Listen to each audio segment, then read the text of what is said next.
আসসালামু আলাইকুম। অবিরাম বাংলার সংবাদে সবাইকে স্বাগত জানাচ্ছি। আমি উসামা অন্তু। শুরুতেই ইউপে সংবাদ শিরোনাম। ঢাকার 2 সিটি কর্পোরেশনে ভোট গ্রহণ চলছে। গুড়ি গুড়ি বৃষ্টি, ভোটার উপস্থিতি কম।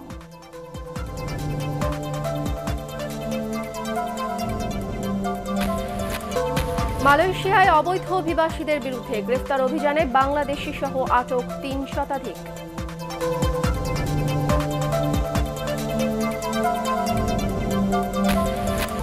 এবং তামিমের সেঞ্চুরির পরও হ্যামিল্টনে নিউজিল্যান্ডের বিপক্ষে সিরিজের প্রথম টেস্টের প্রথম ইনিংসে 234 রানে অল আউট বাংলাদেশ।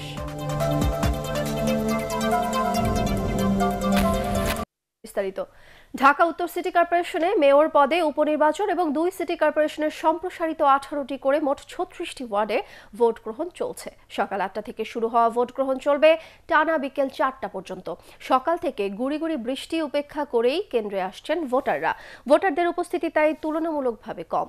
2 সিটির সম্প্রসারিত 36টি ওয়ার্ড এবং সংরক্ষিত 12টি ওয়ার্ডে কাউন্সিলর কারা হচ্ছেন সেটিও নির্ধারিত হবে আজকের ভোটে।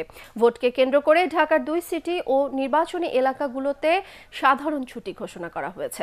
যান চলাচলে রয়েছে বিধিনিষেধ, তবে রাজধানীর প্রধান সড়কে যান চলাচলের ওপর এই বিধিনিষেধ শিথিল করা হয়েছে। ঢাকা উত্তর সিটির উপনির্বাচনে আওয়ামী লীগের মেয়র প্রার্থী আতিকুল ইসলাম রাজধানীর উত্তরার 4 নম্বর সেক্টরের Nawab Habibullah model school and college কেন্দ্রে ভোট দিয়েছেন। তিনি সকাল 9টার দিকে ভোট দেন। সঙ্গে ছিলেন তার পরিবারের সদস্যরা।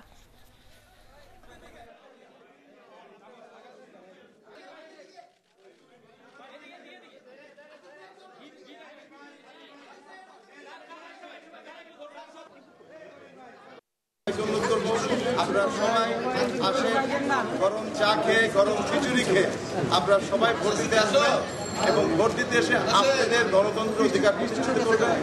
আপনাদের নাগরিক হিসাবে আমি মনে করি এই ঢাকাকে একটি সুন্দর ঢাকা সাজানোর জন্য আমি আপনাদের সকলের ভোটের প্রত্যাশী। ঢাকা উত্তর সিটির উপনির্বাচনের খবর সংগ্রহ করছেন সহকর্মী শফিকুল ইসলাম শামীম। তিনি আছেন রাজধানীর উত্তরায়, সেখান থেকে সরাসরি যোগ দিচ্ছেন আমাদের সাথে। শামীম, বৃষ্টি ভেজা সকালে ভোট গ্রহণ কেমন চলছে আর ভোটারদের উপস্থিতি কেমন দেখছেন? হ্যাঁ অন্তু বলুন, শুনতে পাচ্ছি। অন্তু সকাল 8টা থেকে যেহেতু ভোট গ্রহণ শুরু হয়েছে এবং এটি চলবে বিকেল 4টা পর্যন্ত, তো সকাল 8টার দিকে কিন্তু উত্তরার এসব এলাকায় গুড়ি গুড়ি বৃষ্টি ছিল এবং বৃষ্টির মধ্যে ভোটারদের উপস্থিতি একেবারেই ছিল না। 2-1 হাতে গোনা তারা ভোট কেন্দ্রে এসে তাদের ভোটাধিকার প্রয়োগ করেছেন। তবে এখন বেলা বাড়ার সাথে সাথে আস্তে আস্তে ভোটারদের উপস্থিতি বাড়তে শুরু করেছে। আমি যে কেন্দ্রে রয়েছি এখানে মোট 4টি কেন্দ্র রয়েছে এই প্রতিষ্ঠানে, নওয়াব হাবিবুল্লাহ স্কুল অ্যান্ড কলেজে। এখানে মূলত 4টি কেন্দ্র রয়েছে এই প্রতিষ্ঠানে। এখানে কিছুক্ষণ আগে ভোট দিয়েছেন আওয়ামী লীগ মনোনীত প্রার্থী আতিকুল ইসলাম। তিনি কিছুক্ষণ আগে আমাদের সাথে গণমাধ্যমের সাথে কথা বলেছেন। তিনি যেটা জানিয়েছেন যে জয়ের ব্যাপারে তিনি অনেকটাই আশাবাদী এবং বিজয়ের পরে তিনি 1 বছর যে সময় পাবেন সেখানে নগরবাসীর উন্নয়নের জন্য বিভিন্ন তার যে কর্মপরিক্রমা সেটি আবারও তুলে ধরেন। আরেকটি বিষয় হচ্ছে যে অন্য দলগুলো বিশেষ করে বিএনপি বড় দল হিসেবে অংশ না নেয় কিছুটা উৎসবের ভাটা পড়েছে বলে গণমাধ্যম কর্মীরা প্রশ্ন করলেও তিনি বলেছেন যে যেহেতু আসেনি তারপরও অন্যান্য জাতীয় পার্টি সহ অন্যান্য প্রার্থীরা রয়েছেন, তো প্রতিদ্বন্দ্বিতামূলক একটি নির্বাচন হবে বলে আশা করছেন। আরেকটি বিষয় হচ্ছে যে মূলত আপনারা জানেন যে মেয়র প্রার্থী হিসেবে মোট 4 জন প্রার্থী উপনির্বাচনে মেয়র পদে লড়ছেন। আওয়ামী লীগ, জাতীয় পার্টি সহ আরও স্বতন্ত্র প্রার্থী সহ অন্য দলের রয়েছেন। তো আর এখানে মূলত 18টি ওয়ার্ড রয়েছে যেগুলো নতুন সংযুক্ত হয়েছে ঢাকা উত্তর সিটি কর্পোরেশন এলাকায়।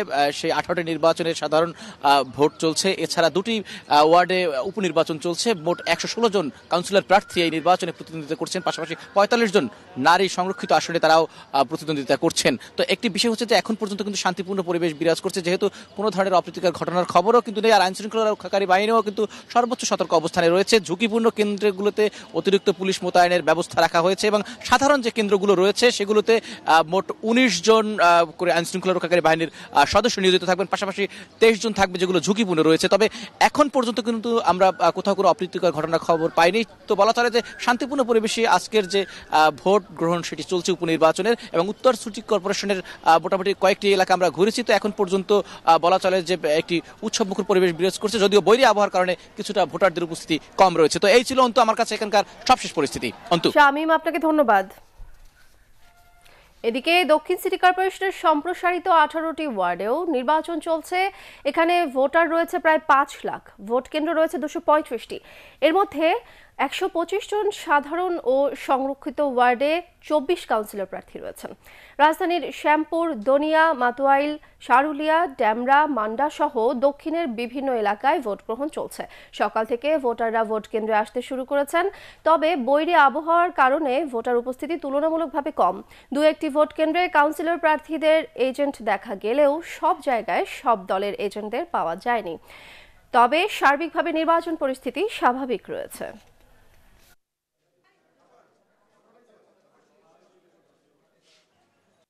আসলে সবাই তো আপনার যার যার মতো করে আপনার প্রতিশ্রুতি দেয়, কিন্তু পাশ করার পরে সেগুলি সম্ভবত মনে রাখে না। নিরাপত্তার যে ব্যবস্থা আছে খুবই জোরদার, এবং গতকালকে রাতেও দেখেছি, আজকেও দেখলাম যে কাউকে দাঁড়াতে দিচ্ছে না। ভোট দেওয়া শেষ তো চলে আসতে হচ্ছে। ভালো লাগছে, কোনো সমস্যা নেই। ঢাকা দক্ষিণ সিটির বিভিন্ন ওয়ার্ডের কাউন্সিল নির্বাচনের খবর সংগ্রহ করছেন সহকর্মী শারফুল আলম। তিনি আছেন রাজধানীর দনিয়া বিশ্ববিদ্যালয় কলেজ কেন্দ্রে, সেখান থেকে সরাসরি যোগ দিচ্ছেন আমাদের সাথে। শারফুল, দক্ষিণে কয়টি ওয়ার্ডে ভোট গ্রহণ চলছে, আর স্থানীয়দের মধ্যে আপনি ভোট নিয়ে আগ্রহ কেমন দেখছেন?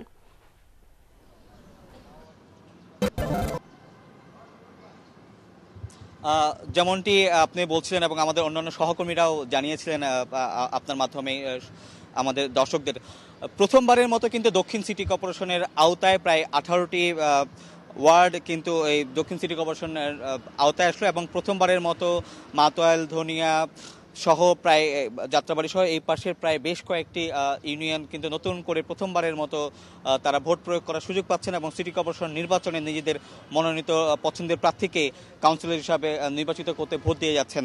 একটি বিষয়ে পরিষ্কার, সেটি হচ্ছে বৈরী আবহাওয়ার কারণে কিন্তু ভোটারদের উপস্থিতি অনেকটাই আমরা কম দেখছি, কিন্তু তারপরও প্রশাসনের দিক থেকে, নিরাপত্তা বাহিনীর দিক থেকে সব ধরনের ব্যবস্থা তারা নিয়ে রেখেছেন যাতে কোনো ধরনের অপ্রীতিকর ঘটনা না ঘটে, এবং সেইভাবেই কিন্তু সব ধরনের প্রস্তুতির মধ্য দিয়েই সকাল থেকে আমরা দেখছি ভোটাররা আসছেন এবং তাদের যে নাগরিক অধিকার, সেই নাগরিক অধিকার তারা এখানে প্রয়োগ করছেন। তারা বলছেন যে আমরা এখন পর্যন্ত যে ভোট গ্রহণের যে পরিবেশ তা নিয়ে ভোটাররা অনেকটাই সন্তুষ্টি প্রকাশ করেছেন। তারা বলছেন যে আমরা নিরাপদে ভোট দিতে পারছি এবং তাদের জন্য যে নিরাপত্তা ব্যবস্থা করা হয়েছে সেই জন্য তারা অনেকটাই খুশি। সহকারী রিটার্নিং অফিসার এবং প্রিজাইডিং অফিসারদের সাথে আমাদের কথা হয়েছে। তারা জানিয়েছেন যে এখানে সব কাউন্সিলর প্রার্থীর এজেন্টদের উপস্থিত থাকার কথা থাকলেও দুই একটি কেন্দ্রে দুই তিনজন কাউন্সিলর প্রার্থীর এজেন্টকে কিন্তু পাওয়া যায়নি। তো তারা আশা করছেন যে হয়তো কিছুক্ষণের মধ্যে তারা চলে আসবেন। আরেকটি বিষয় হচ্ছে যে আবহাওয়া এখন অনেকটাই ভালো। সুখবর হচ্ছে আবহাওয়া অনেকটাই ভালো। আশা করা যাচ্ছে যে বেলা বাড়ার সাথে সাথে দক্ষিণ সিটি কর্পোরেশনের আওতায় যে 25টি ওয়ার্ডে সিটি কর্পোরেশনের উপনির্বাচন হচ্ছে এবং সেই কাউন্সিলর পদে ভোটারদের উপস্থিতি হয়তো আরও বাড়বে।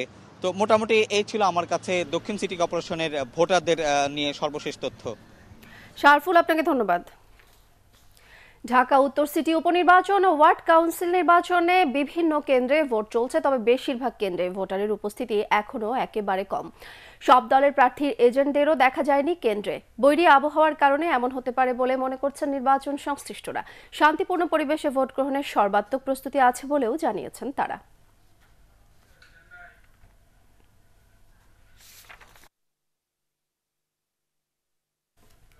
ঢাকা উত্তর সিটির উপনির্বাচনের খবর সংগ্রহ করছেন সহকর্মী মাহবুব কবির চপল। তিনি আছেন মোহাম্মদপুরের কাদিরিয়া তৈয়বিয়া আলিয়া মাদ্রাসায়, সেখান থেকে সরাসরি যোগ দিচ্ছেন আমাদের সাথে। চপল, ভোট গ্রহণ কেমন চলছে? ভোটার উপস্থিতি কেমন দেখছেন আপনি?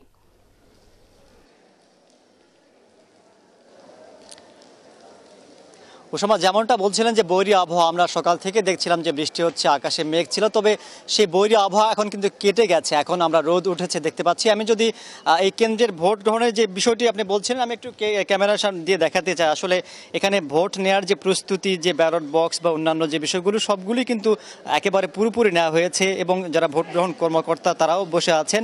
কিন্তু আমরা যেটি দেখছি যে ভোটার উপস্থিতি একেবারেই কম। এখন পর্যন্ত অনেক কক্ষেই কিন্তু ভোট পড়েনি। আমরা সেটি দেখতে পাচ্ছি বাইরে থেকে যতটুকু দেখানো সম্ভব। আর শান্তিপূর্ণ পরিবেশ নিশ্চিত করার ক্ষেত্রে সব ধরনের প্রস্তুতি আছে বলে আমাদেরকে এখানকার যারা নির্বাচনের দায়িত্বে আছেন তারা জানিয়েছেন। আসলে ভোটার উপস্থিতি কেন হয়নি সেটি হয়তো বিভিন্ন কারণ থাকতে পারে। আমি এখন কথা বলতে চাচ্ছি এই কেন্দ্রের যিনি প্রিজাইডিং অফিসার তার সাথে, তিনি আসলে একটু কথা বলতে যাচ্ছেন শফিকুল ইসলামের সাথে। আসলে আপনার কেন্দ্রে ভোটার কত, এখন পর্যন্ত কত ভোট পড়েছে? আমার কেন্দ্রে ভোটার ২৪81। ভোটের উপস্থিতি খুব কম, সকালে বৃষ্টি ছিল তো ভোট কত পড়েছে এখনও আমি ঠিক হিসাব নিইনি। তো উপস্থিতি কম দেখতেই পাচ্ছেন, বৃষ্টিজনিত কারণে হতে পারে এটি আমরা মনে করছি। রোদ উঠেছে, ভোটার আসতে থাকবে বলে। সব প্রার্থী কি এজেন্ট দিয়েছে? সব প্রার্থী থেকে এজেন্ট দেয়নি, নৌকার এজেন্টরা প্রতি রুমেই আছে, আর অন্য প্রার্থীর এজেন্ট এখনো আসেনি। ধন্যবাদ। আসলে এজেন্ট আসেনি, আসলে সেটি আসলে তাদের দায়িত্ব নয়। আমরা যদি আরেকটু দেখাই যে এখানে যে কয়টি কক্ষ আছে সব কক্ষে আমরা ঘুরে দেখেছি, এখন পর্যন্ত 2 জন এজেন্ট ভোট দিয়েছেন এবং 1 জন ভোটার তিনি ভোট দিয়ে গেছেন। তবে যেটি নির্বাচন কর্মকর্তারা যেটি বলছেন যে হয়তো বেলা বাড়ার সঙ্গে সঙ্গে ভোটার উপস্থিতি বাড়তে পারে, সেই বিষয়টি দেখানো হচ্ছে। আর সার্বিক অবস্থা আমরা যেটি দেখছি যে যারা আইন শৃঙ্খলার দায়িত্বে আছেন তারা যেটি বলছেন যে কোনো ধরনের যাতে বিশৃঙ্খলা না হয়, অর্থাৎ ভোটাররা যেন শান্তিপূর্ণ পরিবেশে এসে ভোট দিতে পারেন, সেজন্য তাদের যে পরিবেশ, যে প্রস্তুতি সেটি এখন পর্যন্ত নিশ্চিত করা হয়েছে। ওসামা, এই ছিল আমার কাছে এখানকার সর্বশেষ পরিস্থিতি। চপল, আপনাকে ধন্যবাদ। মালয়েশিয়ায় অবৈধ অভিবাসীদের গ্রেফতারে ব্যাপক অভিযান চালিয়েছে অভিবাসন বিভাগ। অভিযানে বৈধ অবৈধ মিলিয়ে আটক করা হয়েছে বাংলাদেশি সহ ৩০৯ জনকে। বিগত দিনে অভিবাসী শ্রমিকদের আটক করে যাচাই বাছাই শেষে বৈধ অভিবাসীদের ছেড়ে দেওয়া হলেও এবার বৈধ অবৈধ সবাইকে পুলিশ আটক করেছে। বুধবার আটক করা হয় 290 জন পুরুষ ও 19 জন নারীকে। আটককৃতদের মধ্যে কতজন বাংলাদেশি রয়েছেন তা নিশ্চিত হওয়া যায়নি। তামিম ইকবালের সেঞ্চুরির পরও হ্যামিল্টনে নিউজিল্যান্ডের বিপক্ষে সিরিজের প্রথম টেস্টের প্রথম দিন মাত্র 234 রানে অল আউট হয়েছে বাংলাদেশ। টস হেরে ব্যাটিংয়ে আমন্ত্রিত সফরকারীরা তামিম সাদমানের ব্যাটে ভালো সূচনা করে ওয়ানডে মেজাজে খেলে তামিম মধ্যাহ্নবিরতির পরপরই ক্যারিয়ারের নবম টেস্ট সেঞ্চুরি তুলে নেন। সাদমান আর মমিনুলের সাথে তার দুটি পার্টনারশিপে যেখানে মধ্যাহ্নবিরতি পর্যন্ত বাংলাদেশের রান ছিল 2 উইকেটে 122, সেখানে দিনের দ্বিতীয় সেশনে নেইল ওয়াগনারের বোলিং তোপে আরও 5 উইকেট হারায় তারা।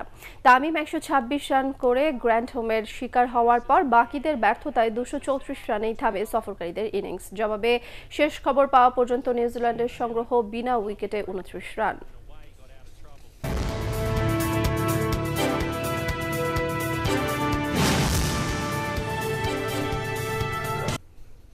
দ্বিতীয় দিনের মতো শুরু হয়েছে মার্কিন প্রেসিডেন্ট ডোনাল্ড ট্রাম্প ও উত্তর কোরীয় নেতা কিম জং উনের বৈঠক। ভিয়েতনামের রাজধানী হ্যানয়ের এর বৈঠক থেকে কোরীয় উপদ্বীপের অস্ত্র নিরস্ত্রীকরণ পরিকল্পনা আরও স্পষ্ট হওয়ার প্রত্যাশা করা হচ্ছে। দ্বিতীয় দিনের বৈঠক শুরু নিয়ে টুইট করলেও দ্বিপাক্ষিক আলোচনায় উপস্থিত থাকছেন না মার্কিন নিরাপত্তা উপদেষ্টা জন বোল্টন। বুধবার আনুষ্ঠানিকভাবে বৈঠক শুরু হলেও মূল আলোচনা হচ্ছে আজ। গত বছর সিঙ্গাপুরের 2 নেতার প্রথম দফার বৈঠকের অর্জন ছিল কোরীয় উপদ্বীপকে পরমাণু নিরস্ত্রীকরণের সিদ্ধান্তে কিমের সম্মতি। রাজধানীর মধুমতা সিনেমা হলে অন্ধকার জগৎ চলচ্চিত্রের দর্শক হিসেবে উপস্থিত ছিলেন নায়ক ডিএ তায়েব সহ ছবির অন্য কলাকুশলীরা। বদিউল আলম খোকন পরিচালিত অন্ধকার জগৎ সিনেমাটি দেশের 53টি হলে একযোগে মুক্তি পেয়েছে গত 22 ফেব্রুয়ারি। সাধারণ দর্শকদের প্রশংসা কুড়ানো এই চলচ্চিত্রের মিডিয়া পার্টনার এটিএম বাংলা।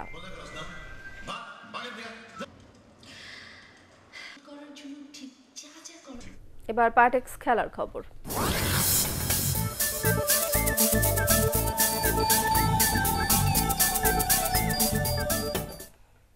আবাহনীকে 49 রানে হারিয়ে ঢাকা প্রিমিয়ার ডিভিশন টি20 সেমিফাইনালে উঠেছে প্রাইম ব্যাংক। শেরেবাংলা জাতীয় স্টেডিয়ামে প্রাইম ব্যাংকের 176 রানের জবাবে 127 রানে থামে 9 উইকেট হারানো আবাহনীর ইনিংস। প্রাইম ব্যাংকের ঝোড়ো ইনিংসের ভিত গড়ে দেন ম্যাচ সেরা রুবেল মিয়া। উদ্বোধনী জুটিতে 67 রান যোগ করে এনামুল হক বিজয় ফিরলেও 56 বলে 76 রান করেন রুবেল। আলামিনের 20 আর আরিফুল হকের 21 রানের ইনিংসে 6 উইকেটে 176 রান তোলে প্রাইম ব্যাংক। জবাবে 20 রানেই 3 উইকেট হারায় আবাহনী। পেসার রুবেল হোসেনের 23 বলে 36 রানের ইনিংসে সম্মানজনক রান পায় আবাহনী। 3টি করে উইকেট নেন মোহর শেখ এবং অলোক কাপালি। লুইস সুয়ারেজের জোড়া গোলে রিয়াল মাদ্রিদকে বিদায় করে স্প্যানিশ কোপা দেল রের ফাইনালে উঠল বার্সেলোনা। প্রথম লেগের ম্যাচটি 1-1 গোলে ড্র হওয়ার পর বুধবার রাতে রিয়ালের মাঠে দ্বিতীয় লেগের ম্যাচটি বার্সা জিতে নেয় 3-0 গোলে। তাতে 2 লেগ মিলে 4-1 ব্যবধানে জিতে টানা ষষ্ঠবারের মতো এই টুর্নামেন্টের ফাইনালে উঠল তারা। আরো জানাচ্ছেন তৌসিয়া ইসলাম। গ্যালারির দর্শক, মাঠের ঘাস সবই নিজেদের জগৎ, নিজেদের দুর্গ। প্রথম লেগে প্রতিপক্ষের মাঠে পাওয়া গোলের সুবাদে মানসিকভাবেও কিছুটা এগিয়ে, কিন্তু ম্যাচ শুরু হতেই যেন চেনা পরিবেশেও অচেনা রিয়াল মাদ্রিদ। 50 মিনিটে এই ম্যাচে নিজেদের প্রথম টার্গেট আক্রমণ থেকেই দলকে এগিয়ে দেন উরুগুয়ের তারকা লুইস সুয়ারেজ।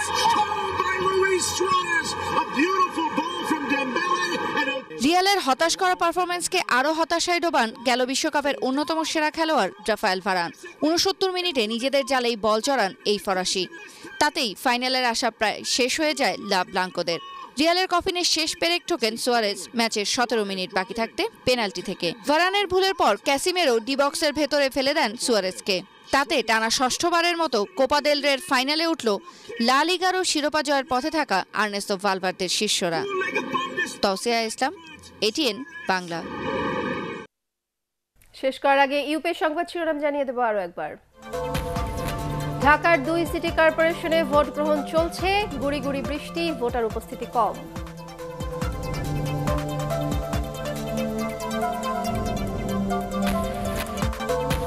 মালয়েশিয়ায় অবৈধ অভিবাসীদের বিরুদ্ধে গ্রেফতার অভিযানে বাংলাদেশি সহ আটক 3 শতাধিক।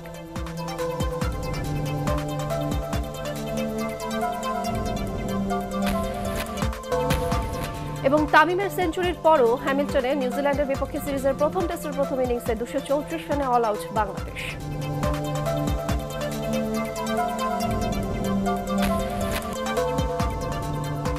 এই ছিল এখনকার মতো। রইল পরবর্তী সংবাদ দেখার আমন্ত্রণ। এটিএন বাংলা সংবাদ ইউটিউবে দেখতে ব্রাউজ করুন www.youtube.com/ATN Tube News। সাবস্ক্রাইব করে থাকুন এটিএন বাংলার সাথে।